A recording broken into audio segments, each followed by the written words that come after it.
Bonjour, je continue la correction de l'exercice 2. Donc j'avais fait la question 1 et 2. Donc je continue cette correction. Le montage est le suivant. Vous avez cette fois-ci un condensateur, un dipôle, mais cette fois-ci c'est un condensateur. Vous avez un champ magnétique qui est comme ceci. Et vous avez une tige qui peut se déplacer verticalement dans un champ de pesanteur comme ceci. Le repère, l'axe vertical Z, il est comme ceci, et descendant. L'équation mécanique est la même. L'équation mécanique est la même, forcément, puisque ça ne va rien changer, que je mette une résistance, un condensateur, une bobine. Donc l'équation mécanique, on avait trouvé... on peut l'écrire, hein. Donc l'équation mécanique est inchangée, et on avait Z seconde, c'est égal à G moins IB 1 sur M. Voilà pour l'équation mécanique. Et pour l'équation électrique, évidemment, ça change.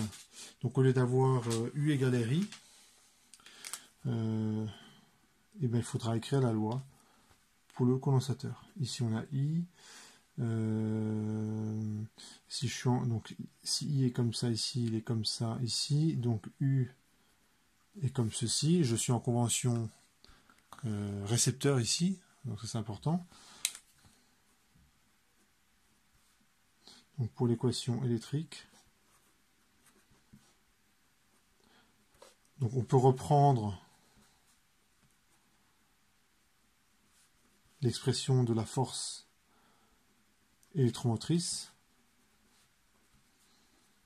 E, on avait trouvé A, B, Z point, et cette fois-ci le schéma électrique équivalent.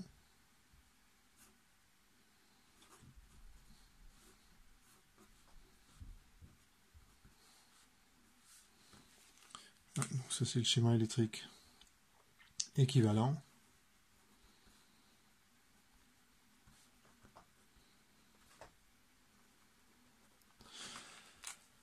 Et donc ça donne quoi? U est comme ceci. Je suis en convention récepteur. Donc ça fait E moins U égale 0. C'est la loi d'Emaille. Avec E qui vaut ce truc-là, A, B, Z point.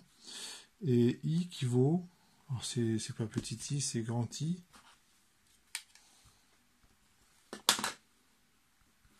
Qui vaut C D de U sur D de T. Et donc, oui c'est ça, ouais, c'est bon. Donc, maintenant on va écrire l'équation vérifiée par Z. Alors, dans ce que j'ai écrit, il faut que je rajoute l'équation mécanique.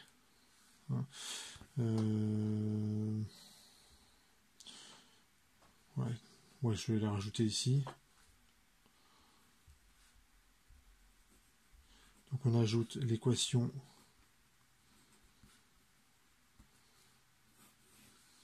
mécanique. Donc je la recopie ici. Z seconde c'est G moins I B A sur M. Donc mon objectif c'est de me débarrasser de I parce que là ça m'intéresse pas, hein, vu la question posée.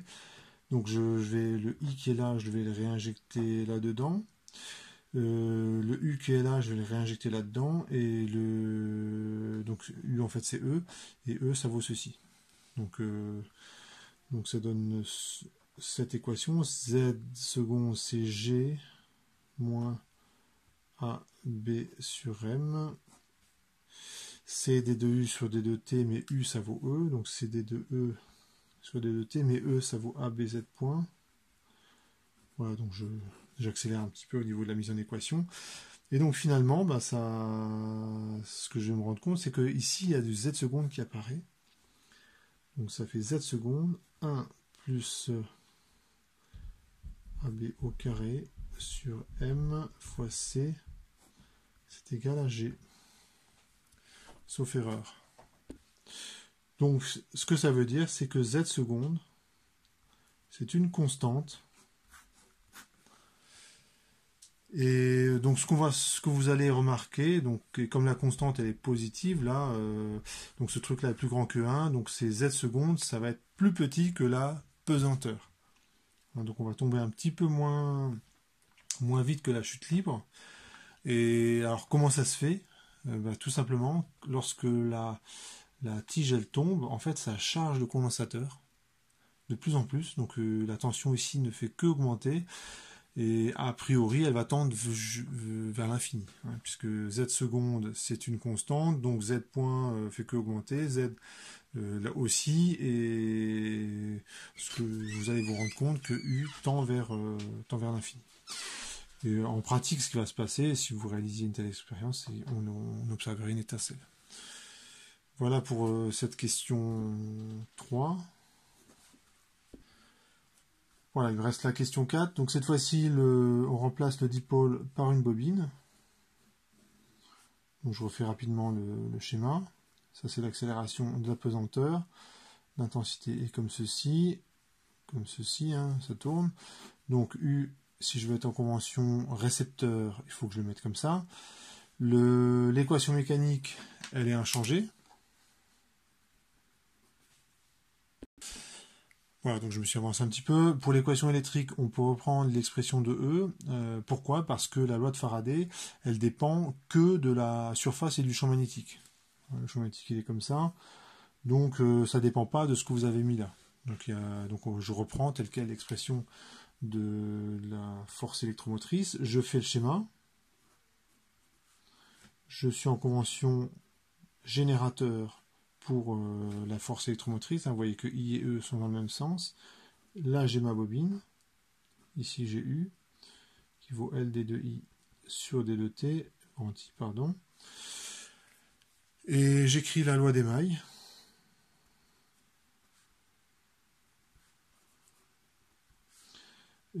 Ça donne E moins U égale à 0.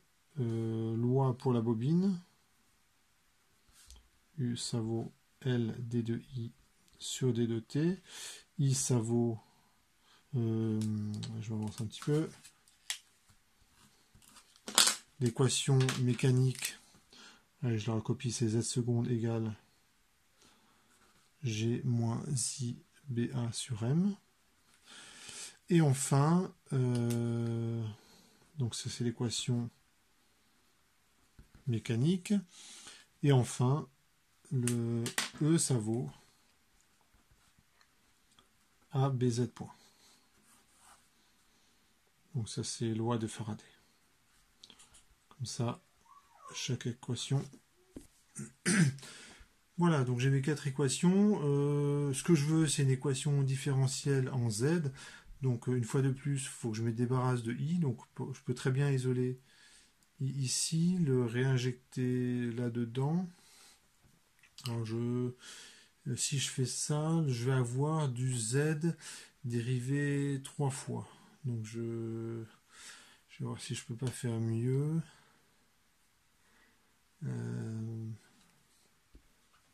Ouais, donc je crois que je ne pourrais pas éviter le Z dérivé 3 fois. Donc je vais isoler I, le réinjecter là-dedans. Ça vaut U et E, ça vaut U. Et avec cette équation, donc je devrais avoir une équation différentielle en Z. Donc ça fait E, c'est égal à ABZ point. C'est égal à U également, d'après cette équation. U, ça vaut LD de I sur D de T. Et I, je vais l'isoler là-dedans. Ça fait G M sur BA. G moins Z seconde. Sauf erreur. Donc, j'ai mon équation différentielle. Donc, j'ai cette équation différentielle-là. Et je vois que c'est une... je vais la réécrire, mais je vois que j'ai une équation différentielle du second ordre en z point. Donc c'est un truc qui va osciller. Donc ça donne z tierce plus BA au carré sur ML, z point égale à 0. Donc on reconnaît. Voilà, donc j'ai pris un petit peu d'avance. On reconnaît l'équation différentielle d'un oscillateur harmonique pour la variable z point. C'est z point qui vérifie l'équation différentielle d'un oscillateur harmonique de pulsation oméga 0 qui vaut ceci. Donc si la vitesse oscille, donc on a z point qui oscille, donc le z de t va lui-même osciller et il va se rajouter une constante. Donc ce qu'on peut dire, voilà, sans qu'il y ait trop de calcul, c'est que z ça va... Voilà, je suis censé tracer une sinusoïde. Ça va donner un truc comme ceci.